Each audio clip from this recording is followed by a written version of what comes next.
السلام علیکم یا صابر اسر جماع اللہم صلی علی محمد وآل محمد وعجل فرجہم۔ دنیا 2 کلمہ اور 2 درہم ہے۔ ابو ذر خانہ کعبہ کے پاس کھڑے فرما رہے تھے کہ میں جبن ابن سکن ہوں۔ ان کو لوگوں نے گھیر لیا۔ انہوں نے کہا کہ اگر تم سفر کرتے ہو تو مناسب سامان ساتھ کیوں نہیں لے کر جاتے؟ آخرت کا سفر پیش ہے، اس لیے مناسب سامان تیار کیوں نہیں کرتے؟ ایک شخص نے قریب جا کر کہا کہ کیا سامان تیار کریں؟ انہوں نے کہا قیامت کا ذخیرہ یہ ہے کہ سخت سردی میں روزہ رکھوں، بڑے کاموں کے لیے حج ادا کروں، وحشت قبر کے لیے 2 رکعت نماز شب پڑھوں، اچھی بات کہا کروں، بری بات کہنے سے خاموش رہوں، مسکین کو صدقہ دیا کروں۔ ممکن ہے کہ اس سے قیامت کے دن سخت دن چھٹکارا حاصل کرو۔ دنیا کو درہموں کی مانند تصور کرو، 1 درہم عیال پر خرچ کرو، دوسرا آخرت کے لیے صرف خرچ کیا کرو۔ تیسرا نقصان دے گا، فائدہ نہیں دے گا، اس کو چھوڑ دو۔ اس دن کی فکر نے مجھے مار ڈالا جو ابھی مجھ پر نہیں آئی۔ مطلب جو اپنا وقت ہے وہ اپنے اہل و عیال پر خرچ کریں، حلال ہوتا ہے یہ۔ اور دوسرا جو ہے وہ آخرت کی فکر، یعنی کہ اللہ کی عبادت اور نیکی کے کام جو ہمیں بتائے ہوئے ہیں، جیسے کہ یہ سخت سردی کا روزہ رکھنا، برے کاموں کو چھوڑنا اور حج ادا کرنا، قبر کی وحشت سے بچنے کے لیے نماز شب ادا کرنا، اچھی بات کہنا، بری بات پہ چپ رہنا، مسکین کو صدقہ دینا وغیرہ وغیرہ۔ اور جو ایکسٹرا وقت بچے اس کو چھوڑ دو، اس میں کچھ ایسا کام نہ کرو جو آخرت تباہ کرے اور وہ نقصان دہ ہے۔ 2 باتوں کی وجہ سے انسان کیا بن جاتا ہے، مطلب فقیر۔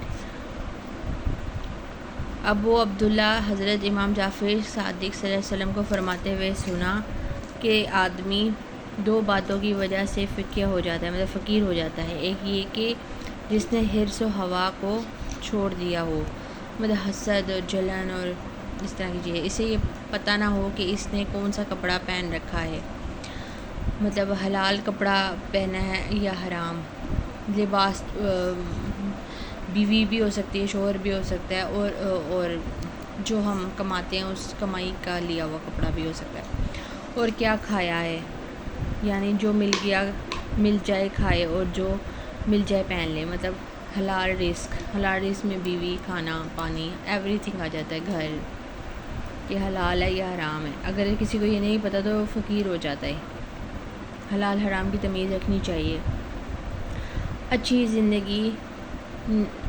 زندگی نہیں ہے مگر ان 2 اشخاص کے لیے، 2 شخصوں کے لیے اچھی زندگی ہے، باقیوں کے لیے نہیں ہے۔ رسول اللہ صلی اللہ علیہ وسلم نے ارشاد فرمایا کہ صرف ان 2 اشخاص کی زندگی اچھی ہے، ایک وہ عالم جس کی اطاعت کی جائے، اور دوسرا وہ عقل کے امور کی اطاعت کرنے والا ہو، مطلب اپنی عقل سے سوچ کر کام کرے، ان کی زندگی اچھی ہے، کیونکہ وہ سوچے گا پہلے کہ یہ کام کرنے کا کیا فائدہ اور کیا نقصان ہے آخرت کے حوالے سے بھی۔ دنیا میں بھلائی نہیں ہے مگر ان 2 اشخاص کی۔ جناب ابو عبداللہ امام جعفر صادق علیہ السلام نے ارشاد فرمایا کہ دنیا میں بھلائی نہیں ہے مگر ان 2 اشخاص کے لیے، ایک وہ جو روزانہ اپنی نیکی بڑھاتا ہے، مطلب چھوٹے چھوٹے نیکی کے کام کرنے کی کوشش کرتا ہے اللہ کو راضی کرنے کے لیے، اور دوسرا وہ جو توبہ سے اپنے گناہوں کی تلافی کرتا ہے، مطلب اگر اس سے کوئی غلطی ہو جائے تو اللہ تعالیٰ سے فوری طور پہ معافی مانگے۔ خدا کی قسم کسی کی توبہ اس وقت تک قبول نہیں ہوتی جب تک وہ ہم اہل بیت کی ولایت کا اقرار نہیں کرتا، اگر سجدہ کرتے کرتے اس کی گردن ہی کیوں نہ ختم ہو جائے۔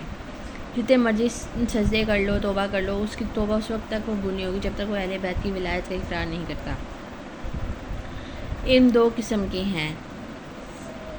حضرت علی نے ابو طفیل عامر سے فرمایا کہ علم 2 قسم کے ہیں، ایک وہ جن میں عوام الناس غور و فکر کرے، اور وہ دین کا علم ہے، یعنی کہ دینی معاملے میں عوام، مطلب لوگ، امت غور و فکر کرے، ٹھیک ہے، وہ بھی علم ہے۔ اور دوسرا وہ علم جس میں عوام الناس غور و فکر نہ کرے، جس کا ہمیں پتہ ہی نہیں ہے، وہ غیبت کا علم ہے، ٹھیک ہے، اور اللہ تعالیٰ کی قدرت کا علم ہے۔